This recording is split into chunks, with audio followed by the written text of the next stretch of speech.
शब्दों की सुंदरता हमारे जीवन का एक अनिवार्य हिस्सा है, जो हमें प्रेरणा और ऊर्जा प्रदान करती है।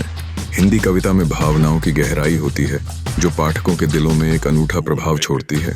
जैसे ही हम खूबसूरत पंक्तियों को पढ़ते हैं, वे हमें एक नई सोच और दृष्टिकोण की ओर अग्रसर करती हैं। कविता में चित्रण, मेटाफोर और अलंकारों का अद्भुत प्रयोग न केवल आनंदित करता है, बल्कि हमें जीवन के विभिन्न पहलुओं को समझने का माध्यम भी प्रदान करता है। जब एक कवि अपने विचारों को शब्दों में पिरोता है, तो वह हमारे अंतर्मन को छू लेता है।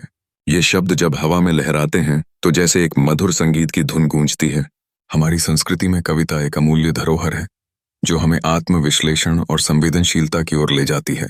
प्रेरणादायक कविताएं न केवल हमारे मुश्किल समय में सहारा बनती हैं, बल्कि हमें नए मार्गों की खोज में भी मदद करती हैं।